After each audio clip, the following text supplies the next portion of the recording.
Okay, good morning and welcome everyone. So let's pray. Who would like to lead in prayer?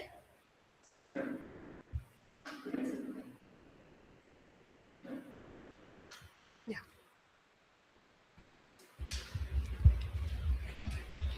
Let's we pray. Father Lord, thank you, Lord, for this time, Lord. You have provided us to learn about you, Lord. Thank you, Lord. Yes, Lord. Help us to understand what was ma'am speaking about, Lord. Thank you, Lord. Yes, Lord. We have to apply in our lives, Lord, in the practical way, Lord. Thank you, Lord. Lord, lead us, guide us, Lord, into your hands, Lord. I commit this session into your hands, Lord. In Jesus' name I ask, Amen. Amen. Amen. Thank you.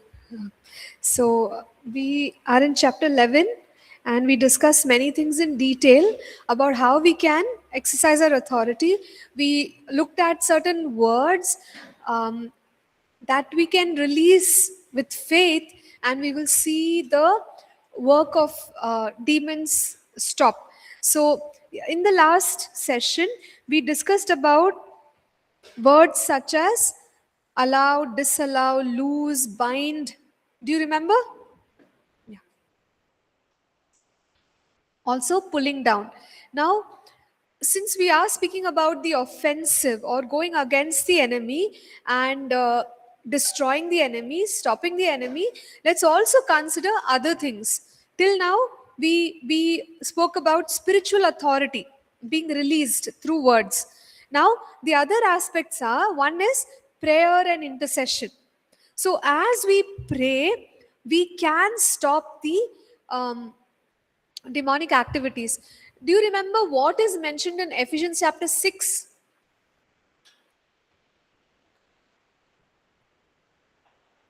Yes, the armor. And once the entire armor is described, uh, Paul will also write there about prayer. Right? We must pray with all kinds of prayers for all the saints.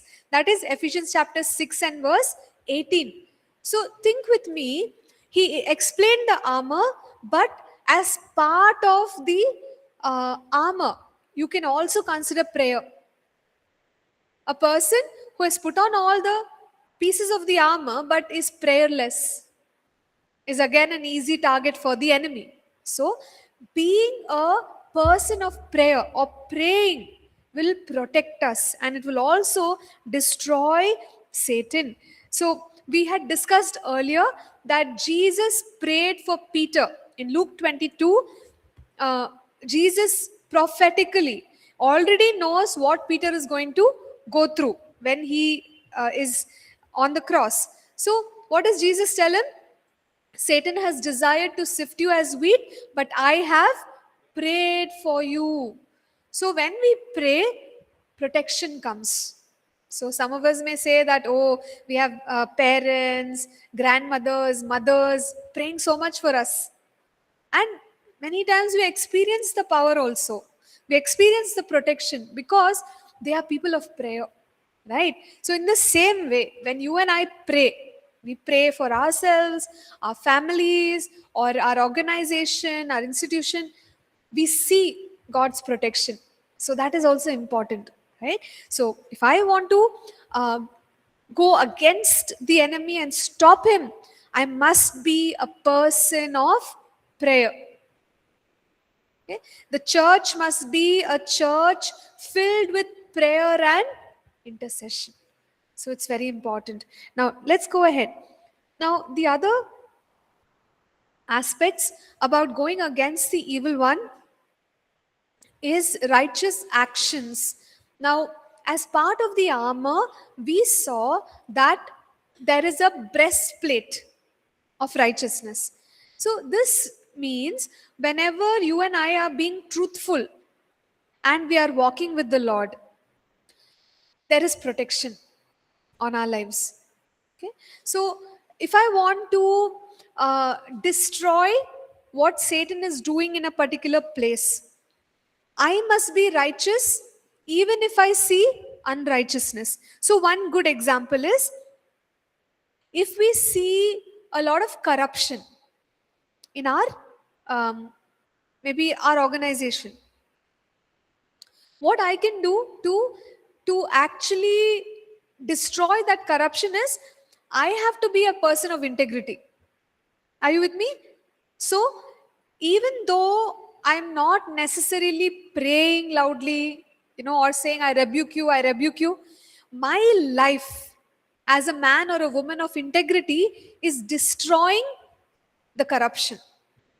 Understood?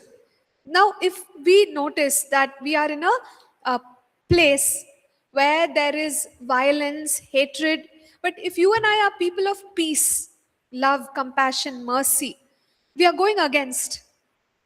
So, in a spiritual way, it is spiritual warfare. It's not easy when everyone else is violent and speaking evil. I am being the person who is truthful and uh, person of compassion, but Satan's kingdom will start getting destroyed, right? So that's how it works. We need to live a life of righteousness. We could consider if people are all very miserly or they don't give, but in that setting, if I am a person who is generous, then I am setting a different trend. My righteousness is bringing the victory against demonic powers. So this is the meaning of being righteous, right? So we can battle Satan and his demons with our righteousness. Did we all understand? Okay, great. Now there are some examples given in our notes as well. Um, Bottom of page 53, there is one which says restitution for past wrongs. So we look at the world around us and we may see injustice in the name of ethnicity. Okay? So we know that globally there have been movements against discrimination on the basis of ethnicity or racism, maybe even skin color. Now, how can one make restitution? So, if let's say one community has wronged the other community, even though we are well ahead in generations, if the if let's say the community which was the oppressor earlier now goes and asks for forgiveness from the community which was oppressed, something breaks, something changes, right? In the spiritual realm. So then we can expect God's power to be made manifest in a great way. Okay. So I'm just saying, okay, one example I'll give you. Maybe injustice towards women. If you take up one particular setting where there's injustice against women, a lot of injustice, crime, etc. Now, once the community identifies what is going on, if let's say some elders come to women as an act of, as a representative act, they say, okay, forgive us. So, what is happening? Even though the elders are doing it, they are not the ones who had actually committed those crimes, but they are doing it in a symbolic way. Something shifts in the spiritual realm. Okay, so this kind of approach where we are taking a stand on righteousness will also bring deliverance. Okay, so restitution for past wrongs. So suppose somebody has been robbed, and you go and you return everything 4 times like Zacchaeus. Something will shift in the spiritual realm because you're using a righteous act to dismantle the power of Satan. Are you all with me? You're able to understand, right? Okay, great. So, in this way, we can be righteous and see victory. Next one is agreement. So, there are two passages given here, one from Matthew 16, Matthew 18. And we all know where two or three are gathered, the presence of Jesus or the presence of God is there. Plus, when we agree touching any one thing, Jesus said that He will do it for us. So, two people in agreement in prayer can destroy the schemes of Satan. So, how does this look?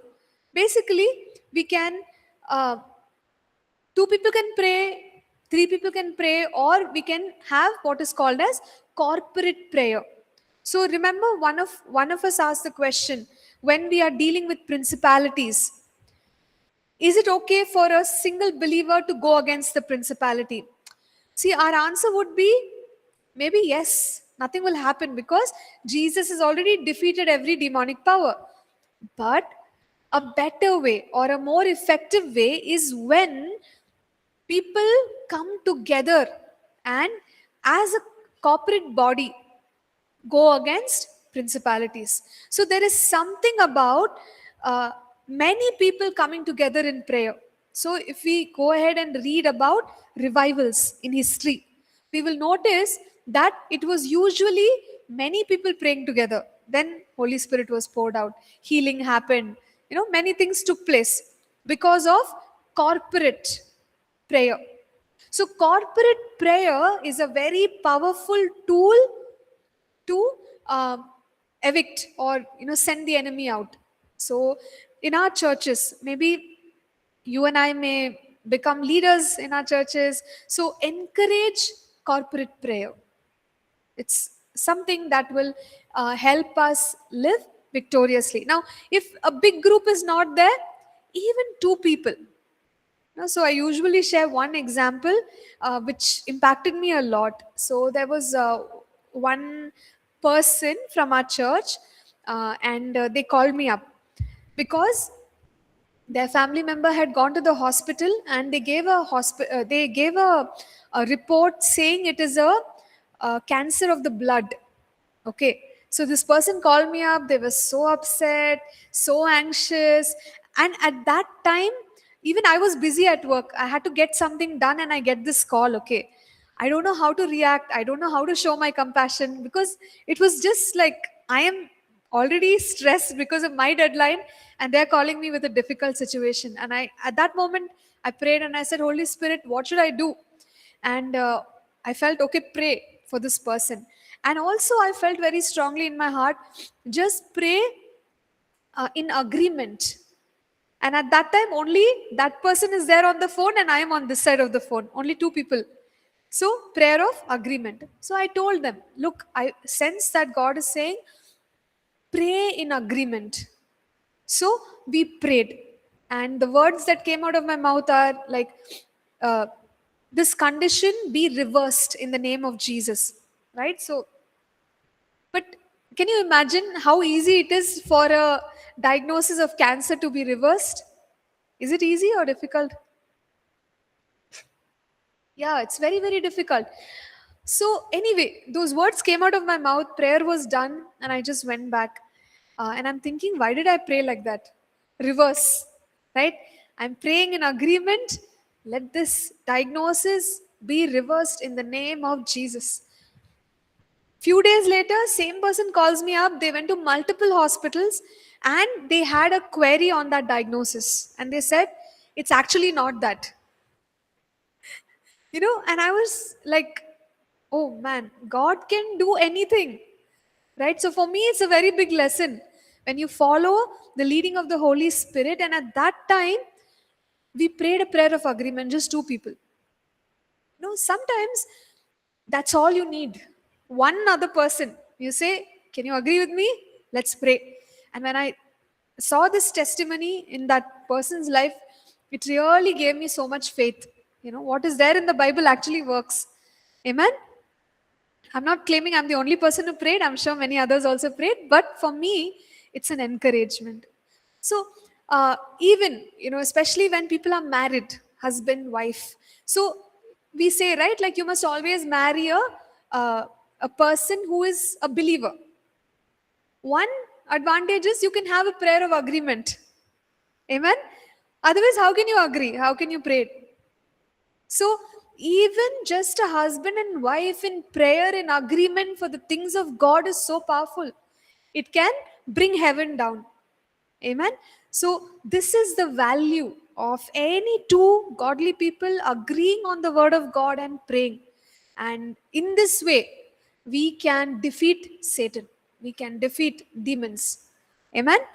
So, involve in the prayer of agreement. Next, leverage angelic assistance. We've already spoken about angels. Do you remember? Yes? Okay. So, all done. We can move ahead. Finally, it is authority gateways. Now, in this passage, we are told that the person um, who is a God appointed authority in the structure can protect the people. So, what does this mean? We can take certain structures. One is family. So, in the family, who is the head of the house? Father or husband, right? So, that person is the authority figure in the house structure. Now, if we consider a church, who is the authority figure? Pastor. Okay. So, if we take government, who is the authority picture there? Leaders, whoever has been voted in. So, in this way, we can know that the people in authority can actually protect the people under them. So, authority usually flows from authority gateways. Okay, so how do we apply it? See, we can use our spiritual authority to allow and disallow. So, a husband or a father can pray for their family, and it is very powerful and it has great influence. So, as they pray, as they take authority over any demonic work which they are seeing, it can actually be stopped, right? But imagine the father is not praying or the husband is not praying, then what happens? Open door. See, again, because you're all young people, I'm saying, right? Again, if you consider, the Bible says, do not be unequally yoked with an unbeliever. So, if two unbelievers are married, then how can you expect, an unbelieving husband to be that authority in the home, to pray, to lead spiritually? You can't. You see? So it's so important for that authority figure to be a godly figure, to understand that the fact that they need to stop demonic assignments against their family, against their marriage. And so when they are prayerful, that is possible. Okay? So this is how we understand this. Okay? And also, if the authority figure allows certain wrong things, what we will notice is those things will affect the people under them. So, take an organization, for example. The leader, whoever is the CEO, is corrupt. What can you expect? CEO is corrupt, okay. What will happen? Every level you will see corruption because it's an open door. So the evil that the leader will give way to can touch the whole organization. Okay, so that's how it works. So the person in leadership has to stop every demonic assignment. You got it? So in the same way, family, church also, if pastor is a certain way, people will be a certain way because it's an open door. Okay, so if you and I are the leader or a figure, please know these things. Secondly, what if you are a godly person and your superior, maybe at the workplace, is ungodly? There are open doors. There is bad workplace culture, but as a child of God, I can still be protected. I can protect myself, right? So in that situation, I I know that I can't ask for the culture to change, but I can be like a Joseph, like a Daniel, and I can still be protected even if the environment is corrupt. So, this is a little bit about authority gateways. And one more thing I want to add to authority gateways is the words that we speak, right? So, when we speak evil words, what will happen? Yeah, it will affect everyone. So for example, if a parent, a father or a mother says you are useless to their child, what will happen? It'll actually happen. It'll affect the child, the psychology, and the child will be like, It's a word of authority. It's coming from uh, people who are responsible, and so it will affect the child a lot. So we have to be careful about the words which we speak as well, right? So with that, we have come to the end of this chapter. Yes. Is there any question? I thought there was a any questions?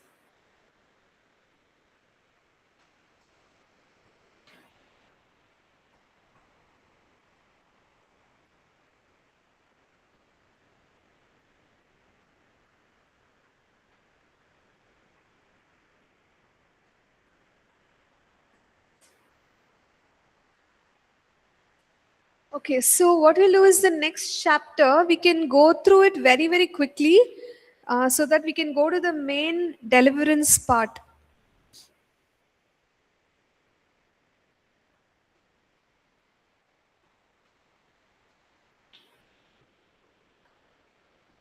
So chapter 13 is exercising authority in deliverance.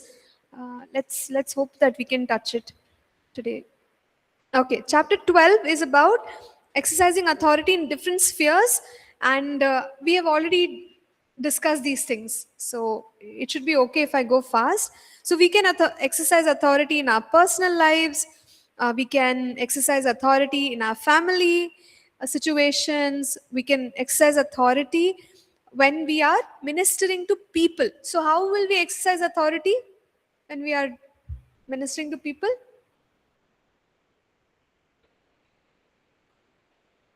Yeah, declaring the word of God. Then any other way? Imagine you are praying for a sickness which is demonic. So how will you exercise your authority? You have to use the Jesus blood, ma'am. That is very, very important. Yes, brother, could you please come again? We have to use the Jesus blood, ma'am. It's very, very Jesus' important. blood. Okay, yes, yes. So we will use the weapons of our warfare. One of them is the blood of Jesus. Anything else? Rebuke, command. Uh, okay, name of Jesus. All right. So use all the weapons and also issue the commands. So in this way, we can overcome. We can also take some time to break. You remember destroy. So we can destroy or break curses, any kind of vows which people themselves have made over their lives. There are times when people speak wrong things. So maybe in your class only I shared the example. I don't know. I don't remember. Okay, somewhere I shared. So I met this really young boy uh, who was who was putting grease to shutters. Did I share the story with your class? Okay, okay, fine. So I was working in a clinic, and over there they have the shutter. So that day only I was there. My colleagues were not there. So they put the one boy came, young boy, and he's putting grease. So I asked him, "Hey, you're not going to school. You should be going to school." And he's like, "Yeah, who will send me to school?" Right? So very bold and very rebellious kind of a young boy. But one thing which he said really broke my heart. And then he was also chewing something. And I told him, "Hey, you're so small. Why do you want to do all these things? You can go to school, you can learn." So he said, "My brother already died. So I am also going to die. I don't care about taking care of my health." That's exactly what he told me. He must be some 7 years old, maybe. He's like, "I know I'm not going to live. So I don't want to go to school. I don't want to stop chewing all these things."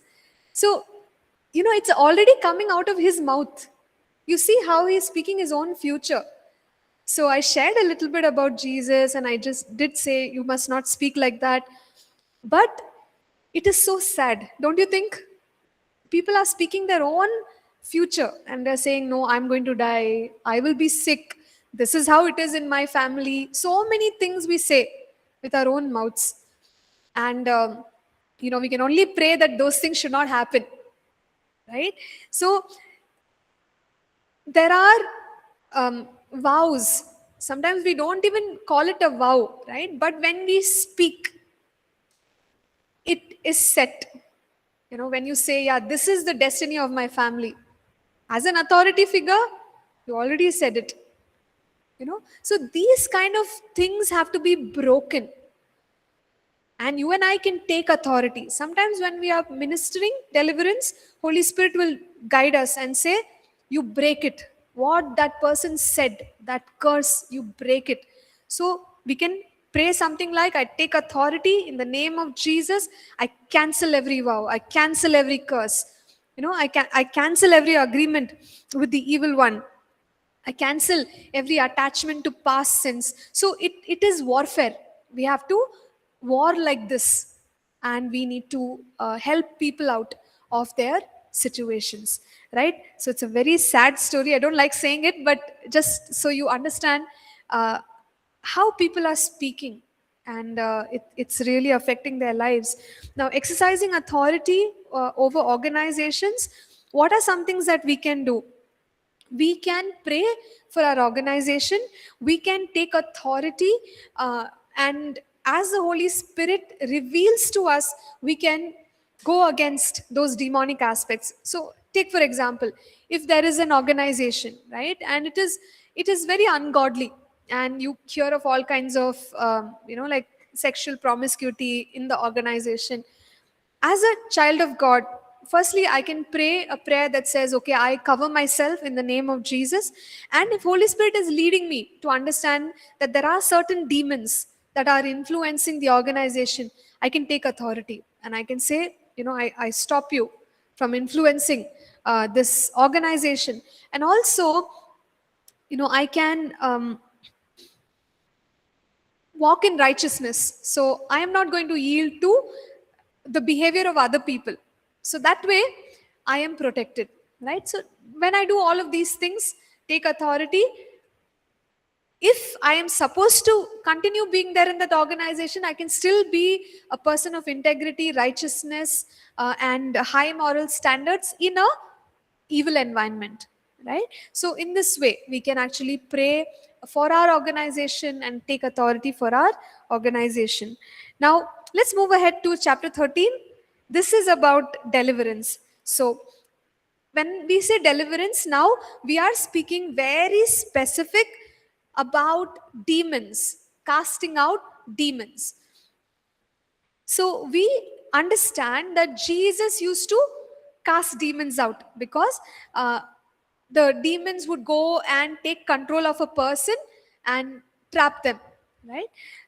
Then Jesus would also set people free. So when we use the word set people free, we could say that he is unburdening them, he is removing the shackles or the chains from their lives. So one example is the woman in Luke chapter 13 who was bound by a demon spirit and she was crippled. So Jesus says, I set you free, you are loosed. So when that term loosed comes, it's as if the woman has been uh, like set free from shackles or handcuffs, right? So Jesus destroys bondages and he sets her free. So in the same way, when it comes to us ministering to people, we can also destroy the burdens, the yokes, and set people free. Now, coming to more specifically to demonic spirits, we generally deal with them at two levels. One is what we call as ground level warfare. The other one is called as strategic level warfare. So ground level warfare is when we are praying for individuals, and Holy Spirit will lead us to break bondages, destroy demonic yokes, remove burdens, pull down strongholds, or cast out demons. Okay, so it's at a very individual level. So we call it as ground level warfare. But when we are more focused on principalities, what are principalities? Yes, louder. Correct. So demonic powers, but they are like princes in the demonic realm. So they are given charge of an entire region, entire country, entire city. So they are principalities. So when we are focused on going against principalities, we can actually be strategic. Got it. So part of strategic level warfare is corporate prayer. So we get together, we identify locations where certain things are happening. It's called spiritual mapping. So we can map those places, we can pull out scriptures from the Bible, and we are going against these demonic powers in a very strategic way. Okay, and so these are the two levels. When we do it to individuals, ministering deliverance to individuals, it is called as, what is it called? Ground level warfare. But when we do it corporately and go against principalities, it is called as strategic level warfare. Okay, and there is so much more to be done in the area of strategic level warfare. When we look at, you know, books and write-ups, there is not much about strategic level warfare. I'm sure people have done it, but maybe it is not recorded, right? So there is one good example of a place in Colombia, and it's called as Kali. And what actually happened there is, the pastor, he organized a meeting with all the other pastors in the city, so that all the churches can come together and they can have an all night prayer. The reason they started this all night prayer is because there was a lot of crime, murder, and drug use, kidnappings. It was terrible. The situation was terrible.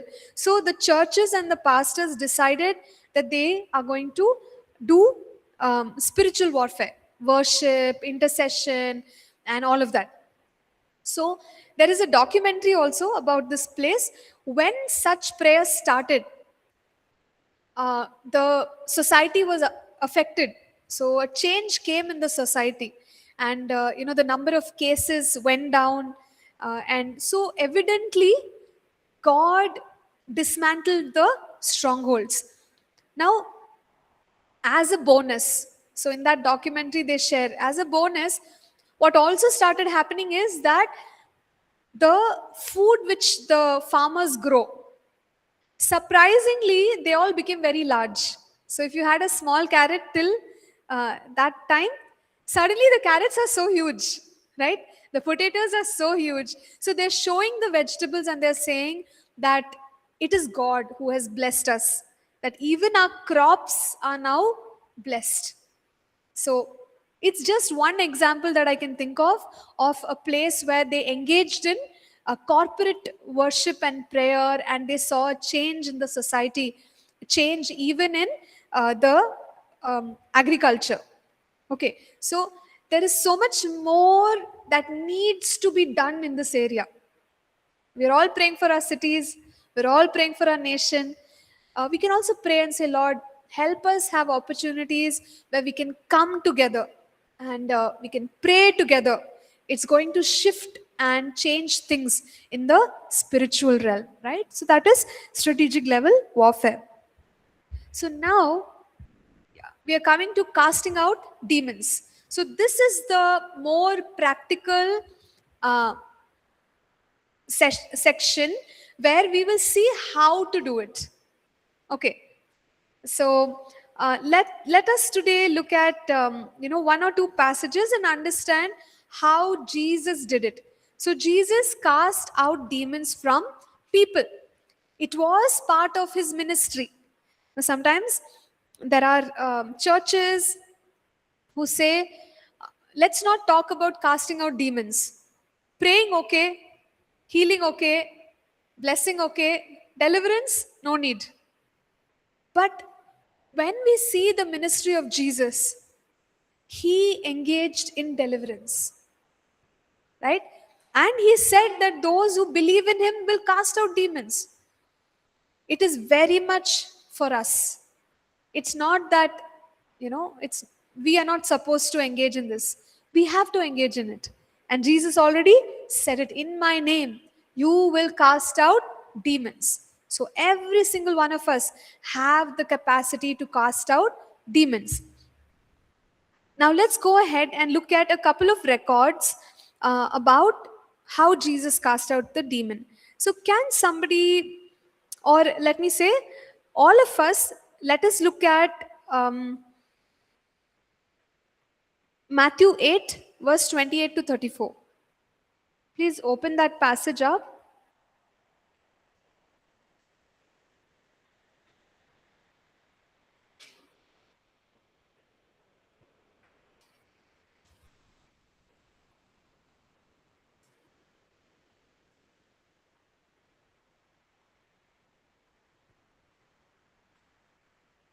So this, okay.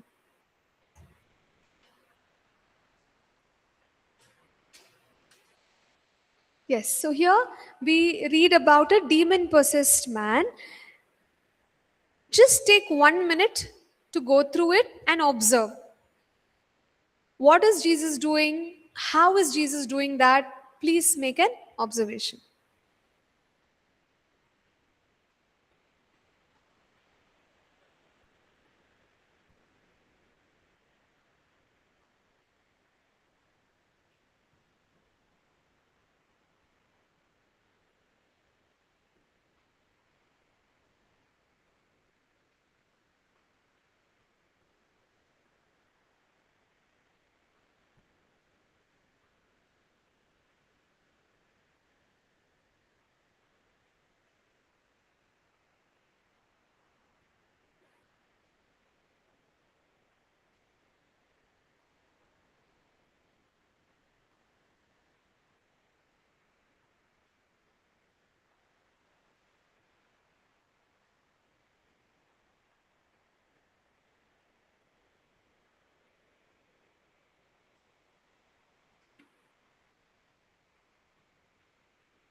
Okay, are we done?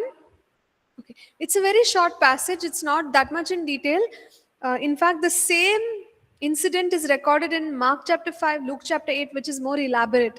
So, from here, few observations. What did Jesus do?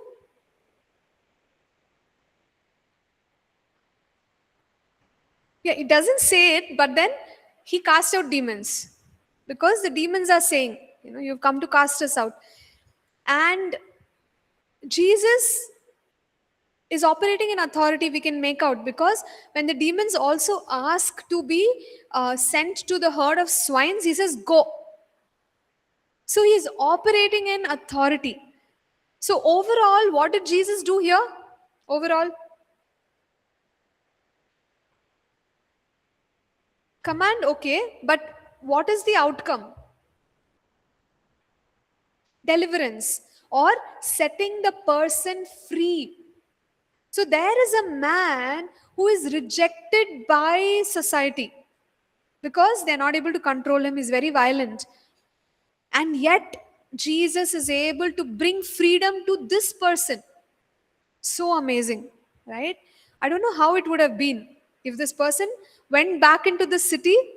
People would have looked at him and wondered, are you the same guy? What happened to you? Who helped you? Who made you normal? But Jesus brought deliverance with great authority to this person.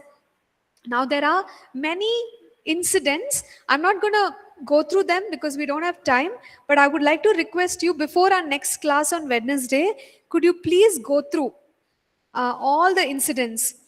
Man with an unclean spirit, demoniac of Gadara, Canaanite woman's daughter, young boy with an evil spirit, dumb man demonized, blind and dumb man, woman bound by Satan, delivering many in the evening, casting out many demons, many healed and delivered. So, Please do go and read slowly and observe.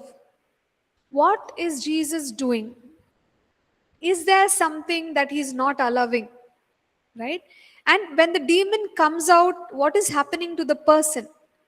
So these are all questions we can ask, right?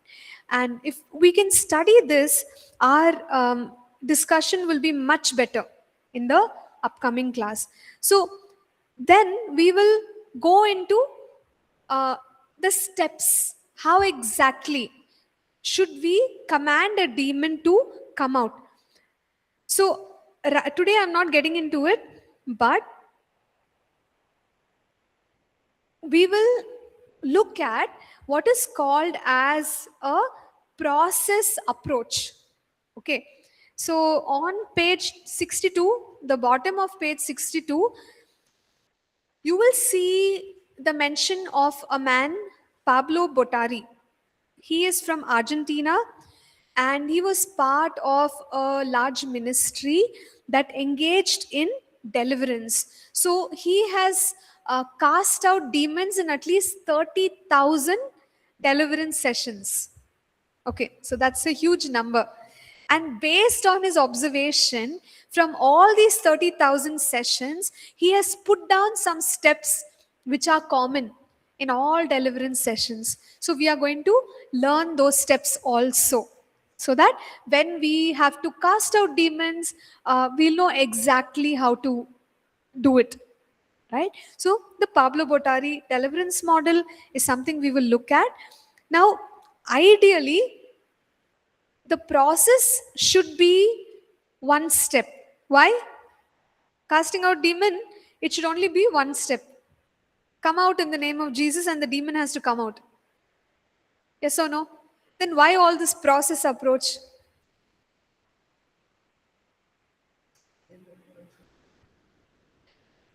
Okay, correct. The demon should not come back. Fine. Any other?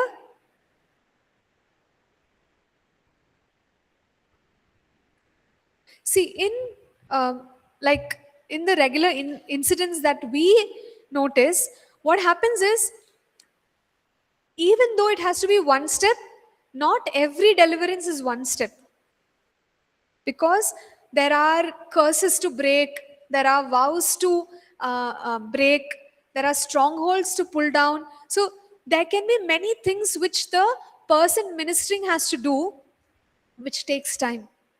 So deliverance can be immediate in some instances. In some instances, it can take hours. In some instances, it can take days. Some instances, it can take weeks or months.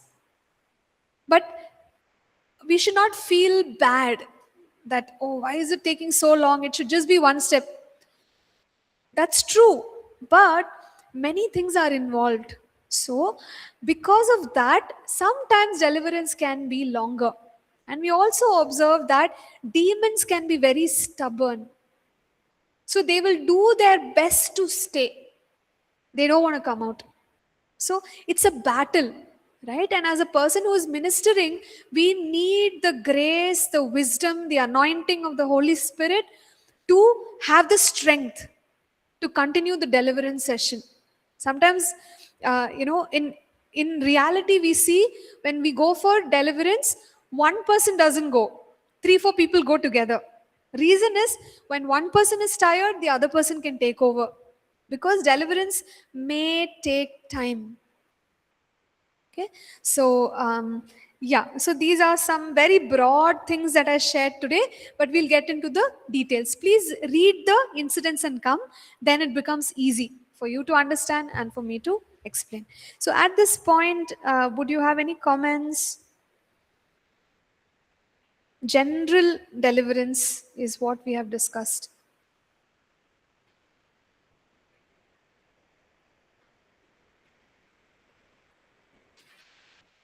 Okay, so yes, so please read and come. Anything? No. All right. Question? You can ask. Ha ha.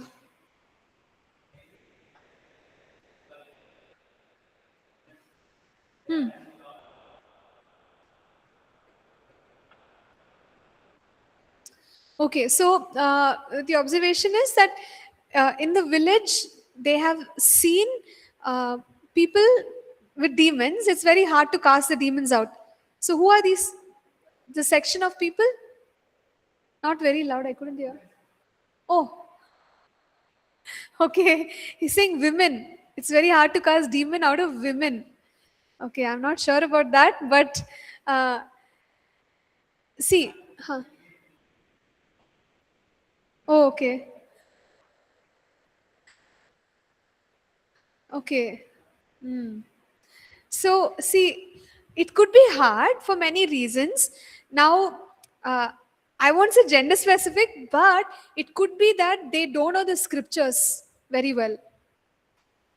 Okay, so many times what pastors might do is they won't teach about Jesus, his ministry, about how demons can be cast out. So, when there is a lack of teaching, if you cast the demon out, also again they'll come back with the demon because scriptural knowledge is lacking.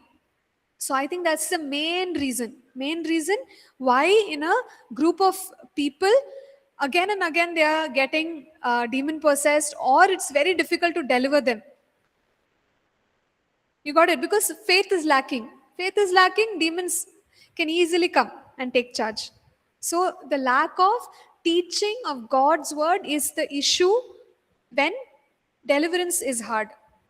Does it make sense, Rajiv? Yeah. Huh.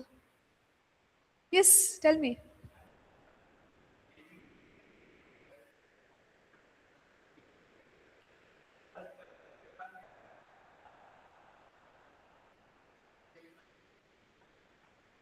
Yes.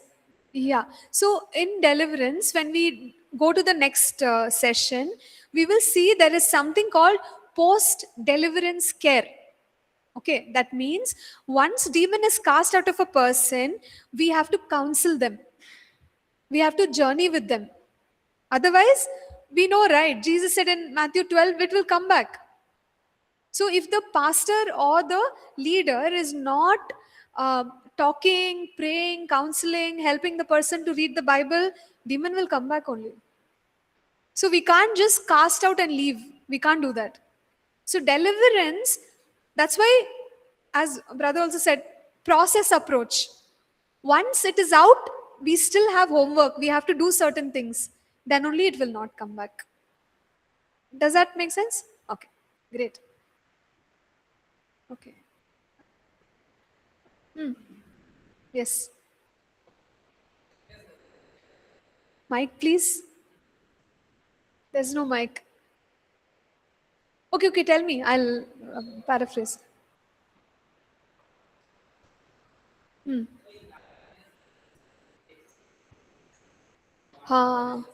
Yes, yes, yes. So what Tamar is asking is sometimes when some diseases come, people will say a god has come or goddess has come. So is it just a sickness or is it a demonic? It could be both. It could be either. So every time it may not be a demon, right? So just because somebody is falling sick, it's not because of a demon.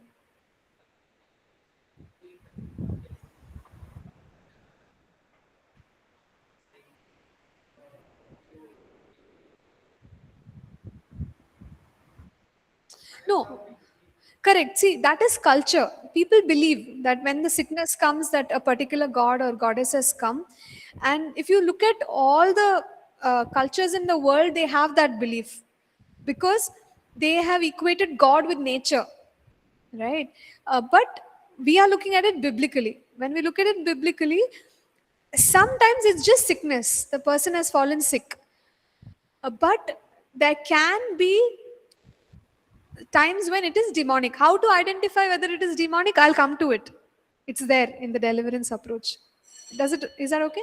Okay, great. All right. Yes, Musarat, please go ahead. You have a question. Ma'am, my question is like when, like, suppose when we were non-believers, like we didn't believe Christ, and there were a lot of things we have spoken, like you said, vows and all we have taken. Mm, mm. So knowingly, unknowingly, we have done that. But then, how do we break those? Now, how do we come out of it? Like, Okay. Yes, yes, Musira. Thank you for that question. So, when unbelievers have made vows, how to come out of it? So, the answer is that as a believer, with the words that we speak, we can break it. Faith and words. So, whenever we have deliverance sessions, one thing we will do is we'll pray loudly and we will ask them to repeat. I revoke every vow. Okay, revoke means I go, I forsake every vow, every curse. So, to speak like this will break the vow, Musarat. okay, ma'am. Thank you so much. Yes. So maybe when we are doing the deliverance session, we will also pray once. So then that will help us. You can learn how to uh, speak it and break the vows and the curses. Okay, fine. So I think with that we will stop because it is already 11:50. Fine. So would any of our I can't hear the online students, so one of our on campus only has to pray. Anyone else other than Sri Lanka? Pray. Let's pray. Heavenly Father, thank you for this precious time that you have given to us, Lord. Yes, Lord, you have taught our many words and many authorities to us, Father God. Thank you for all the authorities that you have given to us, Father God. Thank you, Holy Spirit, for guiding each and every single, the word of God dwelling in us, Father God. Father God, let you provide us each and everything, Father Lord. I submit this precious time to you in your mighty hands in Jesus' name. Amen. Amen. Amen. Thank you. Thank you, Thank you, Grace. ma'am. Thank you. Thank you, everyone. God bless you.